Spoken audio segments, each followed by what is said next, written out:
आज काय विशेषचे प्रायोजक आहेत MDH मसाले. MDHनं जेवण दरवेळी मजेदार. आरोग्य न्यूट्रिशन मिळे, बॉडी किती स्ट्रॉंग बने, कमी खाऊन पोट भरे, डायजेशनला नाही धोका. MDH सोयाटीन अस्सल प्रोटीन. MDH. 5 तासांच्या चर्चेनंतरही पुण्यातील आदिवासी विद्यार्थ्यांच्या आंदोलनावर तोडगा नाहीच. विद्यार्थ्यांनी मांडल्या 14 मागण्या. आदिवासी विकास मंत्र्यांनी मागितली 2 दिवसांची मुदत. उईकेंकडून उपोषण मागे घेण्याची विनंती. नागपुरात आदिवासी विद्यार्थ्यांचं पुन्हा आंदोलन. आंदोलनाचा आजचा 4था दिवस. आदिवासी विकास विभागासमोर ठिय्या. पेपर फुटल्यामुळे औषध निरीक्षक भरती रद्द. नंदुरबारच्या शिक्षकानं मुलीसाठी पेपर फोडला. नापास प्रियकरानं तक्रार केल्यामुळे बिंग फुटलं. 3 अधिकाऱ्यांसह 6 जणांना अटक. औषध निरीक्षक भरतीचा पेपर रद्द झाल्यानंतर विरोधक आक्रमक. सरकारमधील लोकांकडूनच गोंधळ. विजय वडेट्टीवार यांचा आरोप. परीक्षा नीट घेता येत नाही ते वन नेशन वन इलेक्शन काय घेणार. आदित्य ठाकरे यांचा टोला. रिक्षा चालकांना मराठी प्रमाणपत्र वाटपाच्या शिवसेनेच्या कार्यक्रमात भोजपुरी गाणं. महाराष्ट्रामध्ये मराठीचा जय जयकार झाला पाहिजे. प्रताप सरनाईक यांनी टोचले आयोजकांचे कान.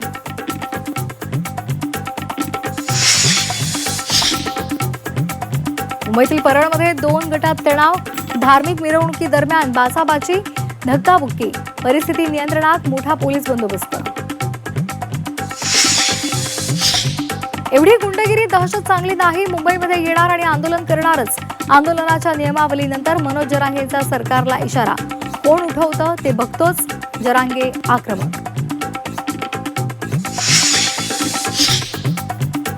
मुंबईमध्ये 1 सप्टेंबरला ओबीसी आरक्षण बचावासाठी एल्गार. सत्ताधारी आमदारांनी ओबीसींचं आरक्षण संपवलं. ओबीसी नेते लक्ष्मण हाके यांचा गंभीर आरोप.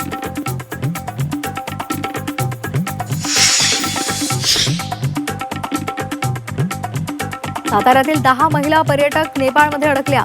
सर्व महिला पोखरा हॉटेलमध्ये सुरक्षित. महिला आपत्ती व्यवस्थापन विभागाच्या त्या संपर्कात.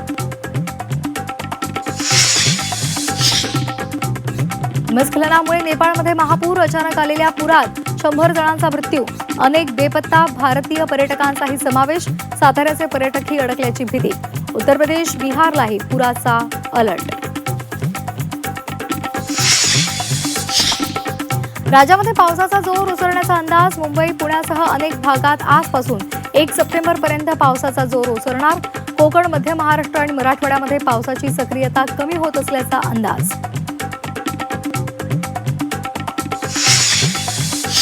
गौरी गणपतीचा गोडवा वाढणार. साखर 10% तर गूळ 12% स्वस्त. केंद्र सरकारचा तब्बल 10 लाख टन कच्ची साखर आयात करण्याचा निर्णय.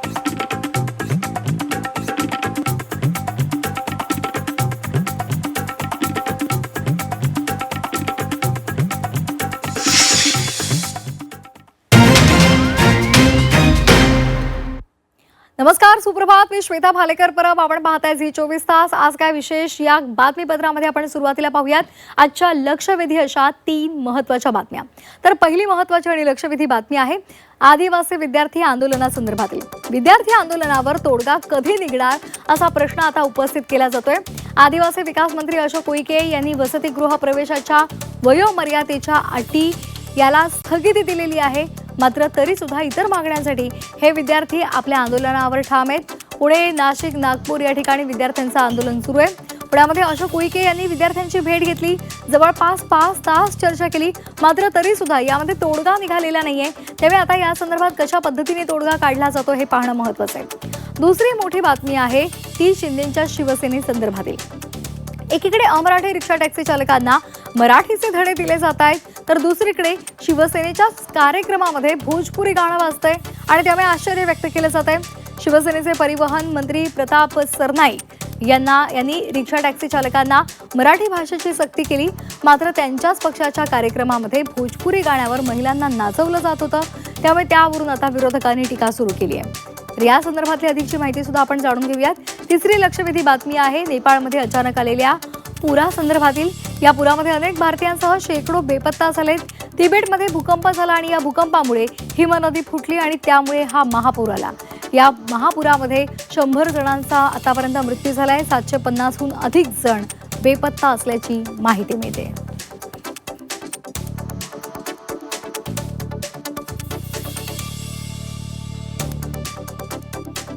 तर या 3 महत्त्वाच्या बातम्या आहेत आणि यासह इतर महत्त्वाच्या बातम्या सुद्धा आपण या बातमीपत्रामध्ये पाहणार आहोत आणि त्या संदर्भात सविस्तर माहिती सुद्धा जाणून घेणार आहोत. आदिवासी विद्यार्थ्यांचे प्रश्न आणि त्यांनी आपल्या मागण्यांसाठी आंदोलन सुरूच ठेवलेलं आहे. अशोक उईके यांच्याशी त्यांची 5 तास चर्चा झाली, मात्र त्यामध्ये कुठल्याही प्रकारचा तोडगा निघालेला नाही आहे. त्यामुळे आता त्यांनी आणखी 2 दिवसांची मुदत मागितलेली आहे. त्यामुळे आता या संदर्भात सरकार कशा पद्धतीने तोडगा काढतं हे पाहणं महत्त्वाचं आहे. तर शिवसेनेच्या कार्यक्रमामध्ये भोजपुरी गाणं वाजलं, त्यावरून आता आरोप प्रत्यारोप आणि या संदर्भातल्या विविध प्रतिक्रिया सुद्धा समोर येत आहेत.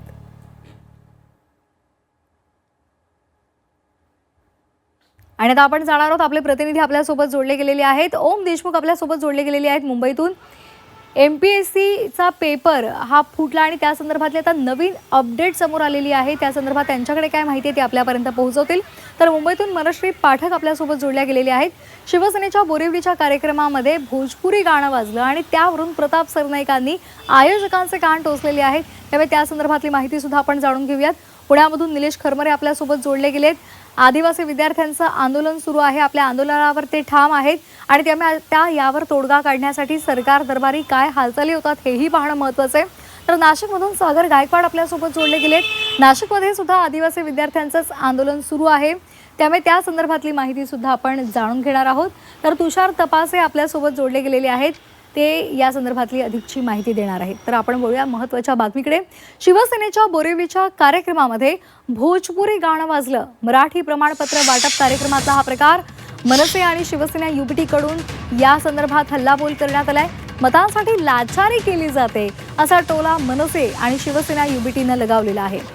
भोजपुरी गाणं वाजल्यामुळे प्रताप सरनाईक यांनी आयोजकांचे कान टोचलेले आहेत. महाराष्ट्रामध्ये मराठीचा जय जयकार झाला पाहिजे असंही त्यांनी म्हटलेलं आहे. आमचे काही अमराठी रिक्षा टॅक्सी चालक जे आहेत ते काही उत्तर प्रदेशचे आहेत, काही बिहारचे आहेत, काही गुजरातचे आहेत, काही साऊथ इंडियन म्हणजे केरला तामिळनाडूचे सुद्धा आहेत. त्यामुळे हिंदी सुद्धा काहीतरी कार्यक्रम ठेवायला पाहिजे, भोजपुरी कार्यक्रम ठेवायला पाहिजे. परंतु ज्या वेळेस व्यासपीठावर आपण सगळे असू त्यावेळेस फक्त आणि फक्त महाराष्ट्रामध्ये मराठीचाच जय जयकार झाला पाहिजे अशा प्रकारचा कार्यक्रम तुम्ही या ठिकाणी ठेवा. तर या संदर्भात अधिक माहितीसाठी आपण जाऊयात आमच्या प्रतिनिधी मनश्री पाठक यांच्याकडे. मनश्री, बोरिवलीमध्ये काल जो कार्यक्रम झाला तिथे मराठी प्रमाणपत्र दिली जाते अमराठी रिक्षा आणि टॅक्सी चालकांना आणि त्याच कार्यक्रमामध्ये भोजपुरी गाणं वाजलं. आता यावरून जेव्हा प्रश्न विचारले गेले किंवा त्या संदर्भात काही स्पष्टीकरण द्यावंसं वाटलं तेव्हा मात्र प्रताप सरनाईकांनी आयोजकांकडे बोट दाखवलं. त्यामुळे या संदर्भात आता विरोधकांकडून टीका केली जाते. नक्कीच मागाठाण्याचे शिवसेनेचे आमदार प्रकाश सुर्वे यांच्या आयोजनाच्या अंतर्गत खरं तर हा कार्यक्रम भरवण्यात आला होता. बोरिवलीमधल्या कोरा केंद्र या ठिकाणी हा भव्य कार्यक्रम होता. जवळपास 10 ते 15 हजार अमराठी रिक्षा टॅक्सी चालकांना परवाना दिला जाणार होता. इतकंच नाही तर या अमराठी रिक्षा चालकांना जुजवी मराठीचं प्रशिक्षण हे देण्यात आलेलं होतं आणि या कार्यक्रमाला सगळ्यात महत्त्वाचं राज्याचे उपमुख्यमंत्री एकनाथ शिंदे हे सुद्धा उपस्थित होते.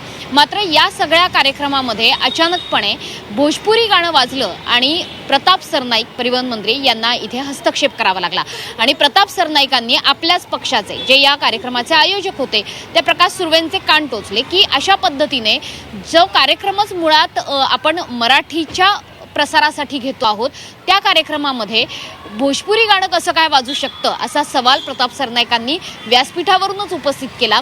जेव्हा भोजपुरी गाण्यांचा कार्यक्रम ठेवण्याची तशी वेळ असेल किंवा तसा एखादा प्रसंग असेल तर त्यावेळेस आपण अशा कार्यक्रमांचं आयोजन करू शकतो. मात्र जेव्हा जेव्हा आपण सगळेजण एकत्रितपणे व्यासपीठावर असतो, जेव्हा मराठीच्या प्रसाराचा कार्यक्रम असतो तेव्हा मात्र मराठीच गाणं वाजलं पाहिजे अशा रीतीनं प्रताप सरनाईकांनी प्रकाश सुर्वेंचे आपल्याच पक्षाच्या आयोजकांचे कान टोचले. इतकंच नाही तर यापुढे अशा पद्धतीने कुठलीही चूक होणार नाही अशी देखील चर्चा शिवसेनेच्या अंतर्गत सगळ्या वर्तुळामध्ये झाली. मात्र काही वेळात या कार्यक्रमाला त्यानंतर एकनाथ शिंदे देखील उपस्थित झाले. कार्यक्रम पार पडला. मात्र पुन्हा एकदा ज्या परिवहन विभागानं मराठीच्या प्रसारासाठी अगदी रिक्षा आणि टॅक्सी चालकांना सुद्धा मराठीची सक्ती सक्ती केली. केवळ सक्तीच नाही तर जर तुम्हाला मराठी बोलता आलं नाही तर तुमचा परवाना रद्द केला जाईल अशा पद्धतीच्या कारवाईला देखील सुरुवात केली. त्याच शिवसेनेच्या त्याच परवाना वाटपाच्या कार्यक्रमामध्ये मराठी गाणं न वाजता भोजपुरी गाणं वाजलेलं आहे. त्यामुळे अर्थातच या सगळ्या प्रसंगाची आता राजकीय चर्चा सुद्धा सुरू झाली आहे. अगदी, आणि त्यावर विरोधकांनी सुद्धा आता प्रतिक्रिया द्यायला सुरुवात केलेली आहे. त्यांनी सुद्धा टीका केलेली आहे. धन्यवाद मनोश्री दिलेल्या सविस्तर माहितीसाठी. वळूया पुढच्या बातमीकडे. पुण्यातील आदिवासी विद्यार्थ्यांचं आंदोलन सुरूच राहणार आहे असा ठाम निर्धार त्यांनी व्यक्त केलाय. 15व्या दिवशी सुद्धा विद्यार्थी आपल्या आंदोलनावर ठाम आहेत. आदिवासी विकास मंत्री अशोक उईके यांनी आंदोलकांची भेट घेतली, त्यांच्याशी चर्चा केली, मात्र ही चर्चा निष्फळ ठरली आहे. सर्व मागण्या पूर्ण न झाल्यामुळे विद्यार्थी आपल्या आंदोलनावर ठाम आहेत. जोपर्यंत आमच्या 14 मागण्या पूर्ण होत नाहीत तोपर्यंत आम्ही मागे हटणार नाही असाही निर्धार त्यांनी व्यक्त केला आहे. लेखी आश्वासन मिळत नाही तोपर्यंत आपलं आंदोलन सुरूच राहील असंही ते म्हणाले.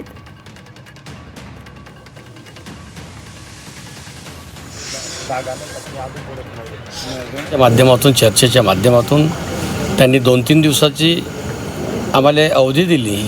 काही बाबी त्यांना अपेक्षित आहे, त्या बाबी आम्ही पूर्ण करून निश्चित आमची मुलं आहे, आम्ही त्यांचे आहे असा संवाद झाला असल्यामुळे ते विद्यार्थीसुद्धा या ठिकाणी बोलेल याची अपेक्षा करतो.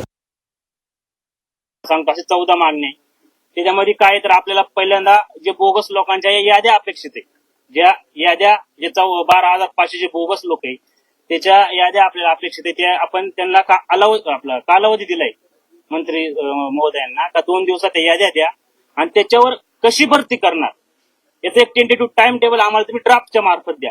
हे अशा जे 14 मागण्यात आपण याच्यावर असे टेक्निकल ज्या गोष्टी त्यांना आपण 2 दिवस 3 दिवस असे जे दिलेले आहेत याच्यामध्ये यांनी निर्णय घ्यावा आणि आंदोलन आम्ही त्यावेळेस मागे घेऊ. आता आंदोलन कोणत्या पद्धतीत आपलं मागे घेणार नाही. आणि या संदर्भात अधिक माहितीसाठी आपण जाणार आहोत आमचे प्रतिनिधी निलेश खरमरे यांच्याकडे. निलेश, आदिवासी विद्यार्थी आपल्या आंदोलनावर ठाम आहे, ते ऐकायला तयार नाही आहेत. जोपर्यंत सगळ्या मागण्या मान्य होत नाही आपण आंदोलन मागे घेणार नाही असं म्हटलंय. उईकेंनी सुद्धा त्यांच्याशी चर्चा केलेली आहे, चर्चा निष्फळ ठरली आहे आणि त्यांनी आता मुदत मागून घेतलेली आहे 2 दिवसांची. काय नेमकं कालच्या भेटीमध्ये घडलेलं आहे, आंदोलकांचं काय म्हणणं आहे आणि त्या संदर्भात आता सरकार काय पावलं उचलू शकतं, काय वाटतं? श्वेता, खरं तर या आंदोलनाचा आजचा 15वा दिवस आहे आणि काल रात्री उशिरापर्यंत शासनाकडून 4 प्रतिनिधी आले होते. त्यामध्ये आदिवासी मंत्री होते, अन्न औषध प्रशासनाचे मंत्री होते, आयुक्त होते आणि स्थानिक आमदारसुद्धा होते. असे 4 लोकांचं त्या ठिकाणी काल शिष्टमंडळ आलं होतं आणि विद्यार्थ्यांचं एक शिष्टमंडळ होतं. त्यांच्यासोबत काल उशिरापर्यंत बैठकसुद्धा झाली. विद्यार्थ्यांनी 14 गोष्टी तिथं मांडलेल्या आहेत. 14 गोष्टी त्यांच्या मान्य कराव्या अशी त्यांची मागणी आहे. त्यातील काही मुद्द्यांवर चर्चासुद्धा झाली. आदिवासी मंत्र्यांनी त्याला मंजुरीसुद्धा दिलेली आहे. मात्र काही महत्त्वाचे मुद्दे आहेत. म्हणजे 30 वर्षापर्यंतची जी अट आहे ती रद्द करून 35 वर्षापर्यंत घ्यावी अशी हॉस्टेलमध्ये राहण्याची मागणी होती. तर दुसरी म्हणजे सेंट्रलाइज किचन असावं आणि तिसरी गोष्ट म्हणजे जी आता भरती रखडलेली आहे ती पुन्हा घ्यावी आणि जे बोगस प्रमाणपत्र देऊन नोकरीला लागलेले जे व्यक्ती आहेत त्यांच्यावर कारवाई करावी. अशा 4 महत्त्वाच्या त्यांच्या मागण्या होत्या. मात्र त्या मागण्यांवर अजून तोडगा निघालेला नाही आहे. एवढंच नव्हे तर आता मुलांकडनी आता त्या सरकारच्या वतीने जे प्रतिनिधी आले होते त्यांना 2 दिवसांची मुदत दिलेली आहे की तुम्ही संपूर्ण ड्राफ्ट तयार करा आणि ते 2 दिवसानंतर आमच्याकडे द्या. त्यानंतर आम्ही निर्णय ठरवू की आंदोलन संपवायचं की नाही संपवायचं. मात्र कालच्या बैठकीमध्ये अजूनही तोडगा निघालेला नाही आहे. शासनाचं जे पथक आलं होतं ते काल रात्री उशिरापर्यंत थांबून निघून गेलेलं आहे. आता आदिवासी मंत्री जे आहेत अशोक उईके आता त्याच्यावर काय भूमिका घेतं ते महत्त्वाचं असणार आहे. मात्र नागपूर असेल, नाशिक असेल, पुणे असेल या परिसरामध्ये आदिवासी विद्यार्थ्यांचं वसतिगृहामधलं जे प्रश्न आहेत ते आता प्रश्नांवर हे आंदोलन सुरू असल्याचं पाहायला मिळतं आहे. आणि दुसरीकडे जर बघितलं तर आंदोलनाला जे बसलेले विद्यार्थी आहेत त्यांची प्रकृती जी आहे ती सातत्याने आता खालवताना आपल्याला पाहायला मिळते. हे प्रकरण आता हाताबाहेर जातं आहे का अशी परिस्थिती या ठिकाणी निर्माण झालेली आहे. कारण आजचा 15वा दिवस आहे आणि याआधी 4 मुलं जे आहेत त्यांची प्रकृती खालावल्यामुळे त्यांना रुग्णालयात दाखलसुद्धा करण्यात आलेलं आहे. आणखीन मुलांची प्रकृती खालवू नये म्हणून आता शासनाने पुढे येऊन आता हा मार्ग जो आहे तो दुरुस्त करण्याची गरज आहे. अर्थात आता 2 दिवसाची मुदत वाढ दिलेली आहे. त्या 2 दिवसांमध्ये शासन नेमकं काय निर्णय घेते याकडे लक्ष असणार आहे. कारण काही मागण्या ज्या आहेत त्या मागण्यांवर विद्यार्थी जे आहेत ते ठाम आहेत. मात्र काही जाचक अटी आहेत किंवा काही तांत्रिक गोष्टीमुळं आदिवासी मंत्र्यांना अजून निर्णय घेता येत नाही आहे. मात्र या सगळ्याचा ड्राफ्ट जो आहे तो 2 दिवसात तयार करावा आणि ती विद्यार्थ्यांची जी शिष्टमंडळ आहे त्यांच्यासमोर ठेवावा. त्यानंतर शिष्टमंडळ जे आहे ते आपलं आंदोलन जे आहे त्या आंदोलनाबाबतची भूमिका स्पष्ट करेल. मात्र अजून तरी आंदोलनावर ठाम असल्याची भूमिका विद्यार्थ्यांनी घेतलेली आहे. आणि महत्त्वाचं म्हणजे या आंदोलनाचा आजचा 15वा दिवस आहे. अर्थात संपूर्ण राज्याचं या आंदोलनाकडे लक्ष लागलेलं आहे. विशेष करून देशाचे विरोधी नेते राहुल गांधी हे सुद्धा या आंदोलनस्थळी भेट देणार असल्याची या ठिकाणी चर्चा आहे. त्यामुळे या कुठेतरी याला राजकीय वळण लागते का हे सुद्धा हा महत्त्वाचा मुद्दा असणार आहे. त्याआधीच राज्य सरकारने या आंदोलनाच्या विद्यार्थ्यांकडे लक्ष दिलं पाहिजे आणि त्यांनी ज्या मागणी दिलेल्या आहेत त्याच्यावर विचार करून कुठेतरी मध्यस्थ काढून हे आंदोलन तत्काळ थांबवण्याची गरज आहे. कारण आता 15 दिवस झाले. 15 सगळ्या मागण्या खरं तर विचारात घेऊन त्यावर लवकरात लवकर तोडगा काढणं गरजेचं आहे. आणि त्या संदर्भात राहुल गांधी यांनी पत्र सुद्धा पाठवलेलं होतं. आदिवासी विद्यार्थ्यांच्या मागण्यांकडे लक्ष द्या असंही त्यांनी म्हटलेलं होतं. त्यामुळे आता पाहूयात सरकार काय नेमकं या संदर्भात तोडगा काढतं. धन्यवाद निलेश दिलेल्या माहितीसाठी. बातमी नाशिकमधून आहे. नाशिकमध्ये सुद्धा आदिवासी विद्यार्थ्यांचं आंदोलन सुरूच आहे. उपोषणातल्या एका विद्यार्थ्याची प्रकृती खालावली आहे. राहुल पावरा या विद्यार्थी आंदोलकाची तब्येत बिघडलेली आहे. जिल्हा रुग्णालयामध्ये उपचारासाठी त्याला दाखल केले. ईदगाह मैदानामध्ये गेल्या 4 ते 5 दिवसांपासून हे उपोषण सुरू आहे. आपल्या विविध मागण्यांसाठी हे विद्यार्थी आंदोलन करतायत. सर्पदंशामुळे मृत्यू झालेल्या विद्यार्थ्यांच्या कुटुंबियांना 1 कोटी रुपयांची मदत द्या अशीही त्यांची मागणी आहे. तर सागर गायकवाड आमचे प्रतिनिधी आपल्याकडे या संदर्भात अधिक माहितीसाठी जोडले गेलेले आहेत. सागर, नाशिकमध्ये सुद्धा विद्यार्थ्यांचं आंदोलन सुरू आहे. विविध मागण्या त्यांच्या सुद्धा आहेत. काय नेमकं सध्या त्यांचं म्हणणं आहे? नक्कीच मी आता ह्या नाशिकच्या ईदगाह मैदानाजवळ आहे. गेल्या 5 दिवसांपासून ह्या विद्यार्थ्यांचं वेगवेगळ्या मागण्यांसाठी हे उपोषण सुरू आहे. आणि या उपोषणाच्या वेळीच एका विद्यार्थ्याची देखील प्रकृती खराब झाल्याचं चित्र पाहायला मिळालं. यामुळे काल त्याला जिल्हा रुग्णालयामध्ये उपचारासाठी दाखल करण्यात आलेलं होतं. आता जर माझ्या पाठीमागे बघितलं तर अजूनही उपोषणकर्ते या ठिकाणी आहे. हे सगळे आदिवासी विद्यार्थी आहे आणि यांची वेगवेगळ्या विविध मागण्या आहेत.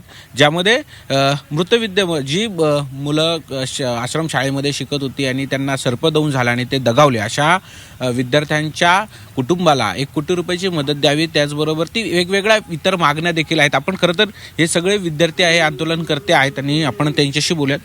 किती दिवसापासून सध्या उपोषण सुरू आहे आणि आपल्या काय प्रमुख मागण्या आहेत? आमचं मागील 5 दिवसापासून हंगर स्ट्राईक चालू आहे आणि आमच्या प्रमुख मागण्या आहे की 10 ऑगस्टला 2 वाजता जपतले आश्रमशाळेमध्ये ज्या 6 मुलींना साप चावला आणि 3 मुली मृत्युमुखी पडले. 3 मुली मृत्युमुखी पडले त्यांना कंपन्सेशन देण्यात यावं आणि 1 कोटीपर्यंत आणि जे 3 मुली जखमी आहेत त्यांना 50 लाखपर्यंत. आपण बघितलं की कशा प्रकारे गडचिरोली आश्रमशाळेमध्ये त्यांना बेडसुद्धा अवेलेबल नव्हतं.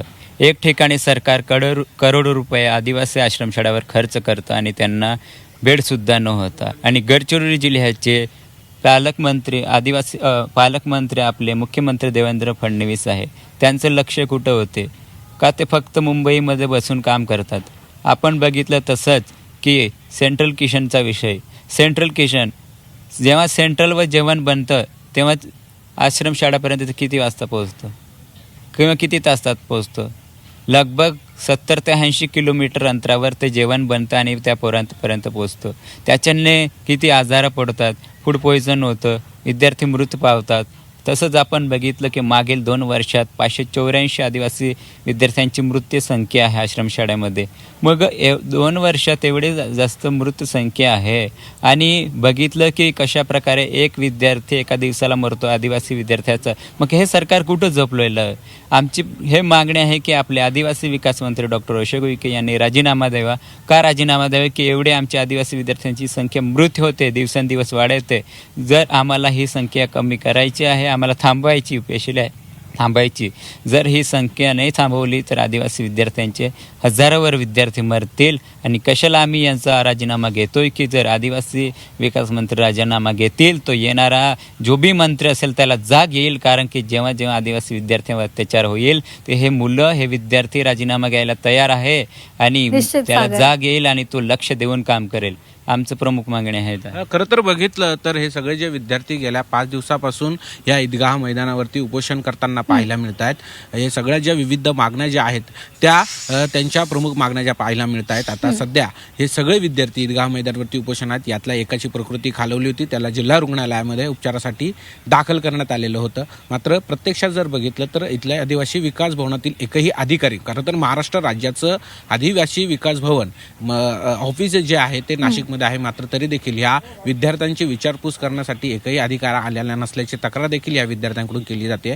अगदी त्यामुळे मागण्या मान्य एकीकडे होत आहेत आणि दुसरीकडे त्यांची विचारपूस सुद्धा, त्यांची अगदी साधी दखल सुद्धा घेतली जात नाहीये.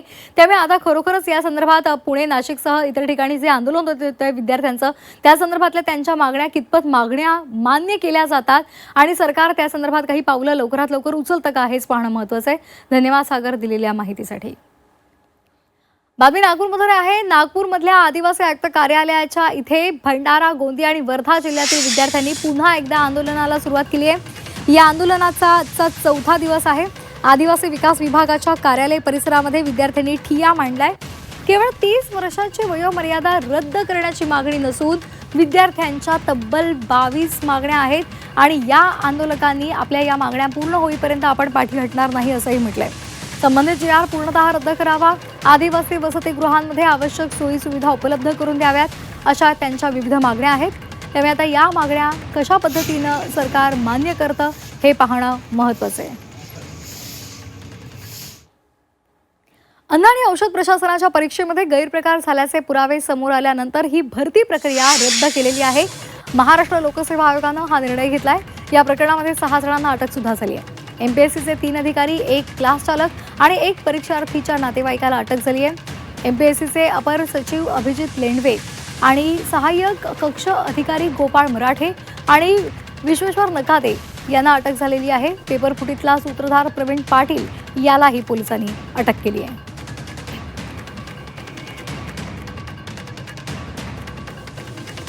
एमपीएससीच्या अन्न आणि औषध प्रशासन विभागातील औषध निरीक्षक गट ब पदाच्या परीक्षेतील एमपीएससीच्या 3 अधिकाऱ्यांसह एकूण 6 जणांना अटक झाली आहे. खासगी क्लास चालक, संबंधित उमेदवाराच्या नातेवाईकांसह अन्य व्यक्तींचाही यामध्ये समावेश आहे. सर्व आरोपींना 2 सप्टेंबरपर्यंत पोलीस कोठडी सुनावली आहे.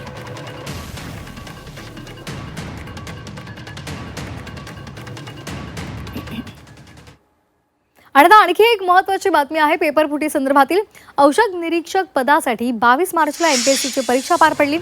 मात्र या परीक्षा देणाऱ्या 40,000 जणांच्या मेहनतीवर एका लव्ह स्टोरीमुळे पाणी फिरले गेले. नंदुरबारमध्ये प्राथमिक शाळेचे शिक्षक असणारे अमृत पाटील यांनी मुलगी ऋतुजासाठी परीक्षेचा पेपर फोडला. परीक्षेच्या 2 दिवस आधी पेपर फोडण्यासाठी अमृत पाटलांनी प्रवीण पाटील या नंदुरबारमधल्या कौटिल्य अकादमीच्या संचालकाची मदत घेतली. ऋतुजाच्या हाती लागलेला पेपर तिनं प्रेमापोटी गौरव पाटीलला सुद्धा दिला. ऋतुजा पास झाली, मात्र गौरवला अपयश आल्यामुळे या दोघांमध्ये मोठे वाद झाले आणि ऋतुजाचे ब्रेकअप झाल्यानंतर गौरव पाटीलने एमपीएससीमध्ये पेपरफुटीची तक्रार केली आणि पेपरफुटीचा पर्दाफाश झाला. आधी नीट, मग टीईटी आणि आता एमपीएससी. विद्यार्थ्यांनी कशावर विश्वास ठेवायचा? मेहनत करून पुढे जायचं स्वप्न पाहायचं तरी कसं, असेही प्रश्न या निमित्ताने विचारले जात आहेत.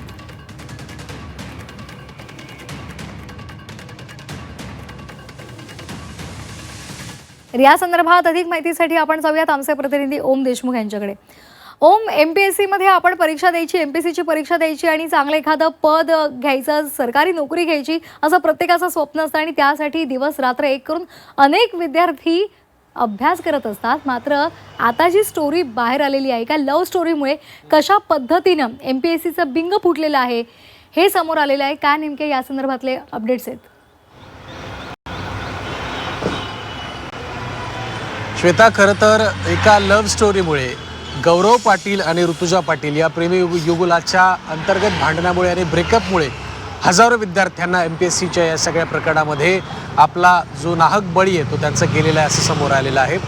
ज्या पद्धतीनं तू सांगितलंस की एका ब्रेकअपमुळे खरं तर ऋतुजा पाटील गौरव पाटील या प्रेमी युगलाच्या अंतर्गत वादामुळे हा सगळा प्रकार घडला. जो बॅकग्राऊंड तू सांगितलास की या सगळ्या गोष्टींमुळे खरं तर पेपर फुटल्याची गोष्ट समोर आली. गौरव पाटीलनं स्वतः या संदर्भात जेव्हा तो नापास झाला आणि त्याची प्रेयसी पास झाली त्यानंतर त्यानं MPSCला मेल केला आणि या सगळ्या संदर्भातल्या गोष्टी सांगितल्या.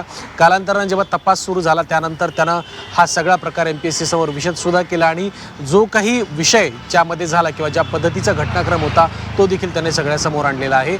या प्रकरणामध्ये जर आपण पाहायला गेलं तर अमृत पाटील जे ऋतुजाचे वडील आहेत त्यांच्यासह एकूण 6 जणांना, ज्यामध्ये MPSCचे बडे अधिकारी सुद्धा सहभागी आहेत, त्यांच्यासह एकूण 6 जणांना अटक करण्यात आलेली आहे. ज्यामध्ये गौरव पाटीलचा देखील समावेश आहे, जो खरं तर तक्रारदार होता. मात्र तक्रारदार असून सुद्धा तो पेपर फुटीमध्ये सहभागी असल्याच्या आरोपाखाली त्याला देखील अटक करण्यात आलेली आहे. या सगळ्या प्रकरणामध्ये राज्याचे मुख्यमंत्री देवेंद्र फडणवीस असतील किंवा सरकारकडनं या सगळ्या संदर्भात महत्त्वाची दखल देण्यात आली. सगळ्या प्रकारच्या यंत्रणांना कामाला लावण्यात आलं.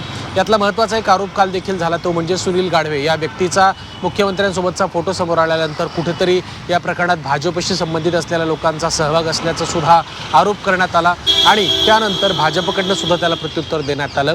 या सगळ्या गोष्टी लक्षात घेता आता MPSCच्या पेपरफुटी प्रकरणावरती सरकारकडनं गांभीर्यानं लक्ष देण्यात आल्याचं समोर येत आहे. परीक्षा रद्द करण्यात आलेली आहे. मात्र परीक्षेच्या या सगळ्या प्रकरणामुळे जी परीक्षा रद्द झाली त्यामुळे विद्यार्थ्यांना जो फटका बसला, त्यांचं जे वर्ष वाया जाते किंवा त्यांना जो मनस्ताप सहन करावा लागतो त्याला जबाबदार कोण? अशा प्रकारे जर एका प्रेम प्रकरणामुळे, लव्ह स्टोरीमुळे जर पेपर लीक होत असतील तर शासनाच्या आणि प्रशासनाच्या एकंदर कार्यक्षमतेवरती सुद्धा भलं मोठं प्रश्नचिन्ह निर्माण झाल्याशिवाय या ठिकाणी राहत नाही. त्यामुळे या सगळ्या गोष्टी लक्षात घेता नीट, CET आणि त्यानंतर हा MPSCचा पेपर महाराष्ट्रामध्ये फुटला आहे. त्यामुळे आता तरी सरकार या सगळ्या संदर्भात काही कठोर कायदे करतंय का, की केवळ तात्पुरत्या कारवाई करून या सगळ्या संदर्भात विद्यार्थ्यांना तात्पुरता दिलासा देण्याचा प्रयत्न केला जातो हे देखील पाहणं महत्त्वाचं असणार आहे. त्यामुळे एका बाजूला राज्यातलं आदिवासी विद्यार्थ्यांचं आंदोलन आणि दुसऱ्या बाजूला MPSC पेपर फुटी प्रकरणामध्ये विद्यार्थ्यांना सहन करावा लागला ना मनस्ताप.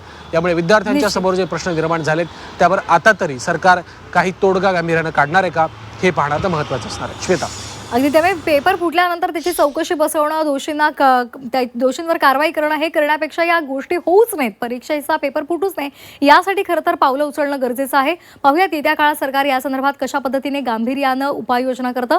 धन्यवाद दिलेल्या सविस्तर माहितीसाठी. ओम. पुढच्या बातमीकडे. धक्कादायक बातमी आहे पिंपरी चिंचवडमधून. पिंपरी चिंचवड शहरामध्ये मॅनहोलमध्ये उतरलेल्या 2 कामगारांचा मृत्यू झालेला आहे. अमोल शिंदे आणि मनोज शिंदे अशी या दोन्ही कामगारांची नावं आहेत. वर्षभरापूर्वी याच मॅनहोलमध्ये BSNLच्या 3 कामगारांचा मृत्यू झाला होता आणि त्यामुळे प्रशासन आता आणखी किती बळी घेणार असा संतप्त सवाल विचारला जातोय.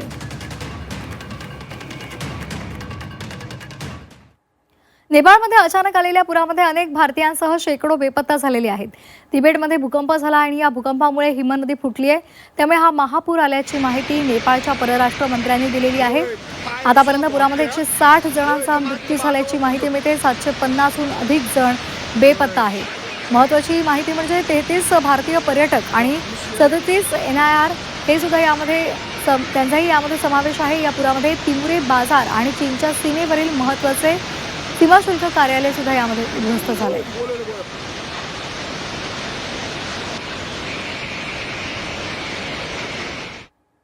दरम्यान या संदर्भात आणखी एक महत्त्वाची बातमी आहे. साताऱ्यातील 10 महिला पर्यटक नेपाळमध्ये अडकलेल्या आहेत. सर्व महिला पोखरा इथल्या हॉटेलमध्ये सुरक्षित आहेत. पूरस्थितीमुळे नेपाळमधील पर्यटन थांबवलेलं आहे. सर्व महिला आपत्ती व्यवस्थापन विभागाच्या संपर्कात आहेत. नेपाळमध्ये महापूर आला आणि या महापुरामुळे मोठा अनर्थ घडलेला आहे. 160हून अधिक जणांचा मृत्यू झालाय. दरम्यान साताऱ्यातील 10 महिला पर्यटक सुद्धा तिथे अडकल्याची माहिती मिळते. तुषार तपासे आमचे प्रतिनिधी आपल्याला या संदर्भात अधिक माहिती देतात. तुषार, साताऱ्यातल्या महिला तिथे अडकलेल्या आहेत, काय नेमकं त्यांच्याशी बोलणं झालेलं आहे, काय या संदर्भातले अपडेट्स आहेत? आपल्याला माहिती आहे की नेपाळमध्ये पूर परिस्थिती निर्माण झाली आणि खरं तर खूप गंभीर परिस्थिती त्या ठिकाणी आहे. आणि खरं तर आपल्या देशातील किंवा आपल्या राज्यातील देखील अनेक पर्यटक या भागात पर्यटनासाठी गेलेले आहेत. साताऱ्यातील महाबळेश्वर तालुक्यातील जवळजवळ 10 महिला या पर्यटनासाठी या नेपाळमध्ये गेल्या होत्या. खरं तर त्या ठिकाणी त्या आता अडकून पडल्यात. पोखरा म्हणून जे गाव आहे, खरं तर ज्या ठिकाणी ह्या महापुराचा फटका नेपाळला बसलाय त्याच्यापासून त्या लांब आहेत. पोखरा म्हणून गाव आहे, 350 किलोमीटर अलीकडे आहेत. त्यामुळे त्या सुरक्षित असल्याची माहिती आपल्याला मिळालेली आहे. खरं तर मी त्या महिलांमधल्या ज्या मुख्य महिला आहेत मेघा चोरगे यांच्याशी सुद्धा बोललो. त्यांनी देखील सांगितलेलं आहे की आम्ही सुरक्षित आहोत, आमच्या घरच्यांना देखील आम्ही तशी माहिती दिलेली आहे. त्याचबरोबर आपत्ती व्यवस्थापन सातारा विभाग जे आहे, त्याचबरोबर पालकमंत्री कार्यालय यांच्याकडून देखील ह्या सर्व महिलांना संपर्क झालेला आहे.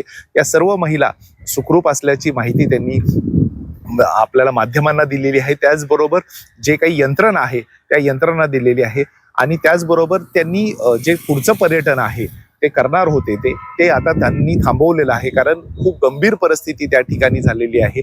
सर्व नेटवर्क कोलॅप्स झालेलं आहे. बऱ्यापैकी काही ठिकाणी विजेचे खांब उरुमळून पडलेले आहेत. त्यामुळं एकूण सगळा धोका पाहता या ठिकाणी आता पर्यटन थांबवावं लागलेलं आहे. पण या सर्व ज्या महिला आहेत, 10 महिला ज्या महाबळेश्वर तालुक्यातल्या आहेत, या सर्व महिलांना सुखरूप आणण्यासाठी प्रशासनाच्या वतीनं आता हालचाली सुरू करण्यात आलेल्या आहेत. नेमकं या महिला ना कसं आणता येईल, कशा पद्धतीनं लवकरात लवकर भारतात आणता येईल किंवा गावी कसं आणता येईल यासाठी आता प्रयत्न आपल्याला प्रशासनाच्या वतीनं करताना पाहायला मिळत आहेत. धन्यवाद तुषार, आपण दिलेल्या सविस्तर माहितीसाठी. आणि आता पुण्यामधल्या महत्त्वाच्या बातम्या जाणून घेणार आहोत आपलं पुणेमधून. पुण्यामधील आदिवासी विद्यार्थ्यांचं आंदोलन सुरूच राहणार आहे. आज 15व्या दिवशी हे विद्यार्थी आंदोलनावर ठाम आहेत. आदिवासी विकास मंत्री अशोक उईके यांनी आंदोलकांची भेट घेतली, त्यांच्याशी चर्चा केली, मात्र ही चर्चा निष्फळ ठरलेली आहे. गणेशोत्सवाला अवघे काही दिवस शिल्लक असल्यामुळे मावळामधील गणपती मूर्तिकारांच्या कारखान्यामध्ये लगबग पाहायला मिळते. बाप्पाच्या मूर्तींना अंतिम हात त्यावरून फिरवला जातोय आणि त्यामुळे मूर्तिकार सध्या अहोरात्र मेहनत घेत आहेत.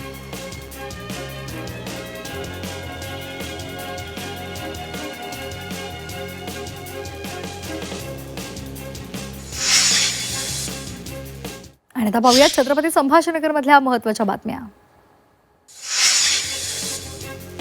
छत्रपती संभाजीनगर महापालिकेमधील कर्मचाऱ्यांच्या हजेरीसाठी खासगी एजन्सीच्या ॲपवर वर्षाला 54 लाख रुपये खर्च होत आहेत.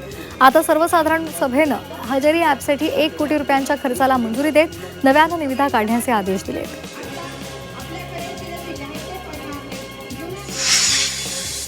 छत्रपती संभाजीनगरमध्ये महाविद्यालयाजवळ MD विक्रीसाठी आलेल्या 2 तस्करांना गुन्हे शाखेच्या NDPS पथकानं अटक केलेली आहे. आरोपींकडून 13 ग्रॅम MD, 2 आयफोन्स आणि मोपेड जप्त केले.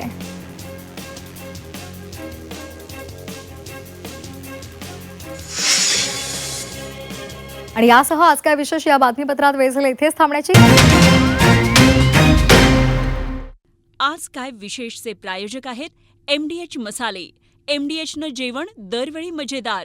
आरोग्य न्यूट्रिशन मिळे, बॉडी किती स्ट्रॉंग बने, कमी खाऊन पोट भरे, डायजेशनला नाही धोका. MDH सोयाटीन अस्सल प्रोटीन. MDH